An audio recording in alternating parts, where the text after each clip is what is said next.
Fascist সরকারের রাজনৈতিক প্রতিহিংসার শিকার হয়ে দীর্ঘদিন কাটাতে হয়েছে কারাগারে। তাই ঈদের সময় কখনো কারাগারে আবার কখনো হাসপাতালেই কাটিয়েছেন বিএনপি চেয়ারপারসন বেগম খালেদা জিয়া। এ সময় পাশে পাননি পরিবারের সদস্যদের। রাজনৈতিক পট পরিবর্তনের পর উন্নত চিকিৎসার জন্য গেল ৭ জানুয়ারি এয়ার অ্যাম্বুলেন্সে তাকে নিয়ে যাওয়া হয় যুক্তরাজ্যে।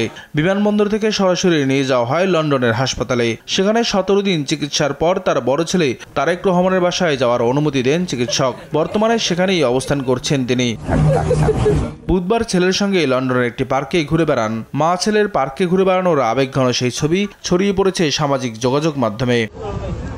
পার্কে তারেক রহমানের সঙ্গে ছিলেন মেয়ে জায়মা রহমান। খালেদা জিয়াকে পার্কের রাস্তায় ঘোরাতে দেখা যায় তার একান্ত ব্যক্তিগত সহকারী মোহাম্মদ মাসুদুর রহমানকে।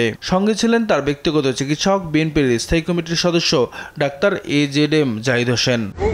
শুধু পার্কে ঘোরাঘুরি নয়, এবারের ঈদটাও পরিবারের সঙ্গে কাটিয়ে ব্যতিক্রমী ঈদ উদযাপন করেছেন তিনি। দেশে থাকা নেতাকর্মীদের সঙ্গে ভার্চুয়ালি শুভেচ্ছা বিনিময়ও করেন।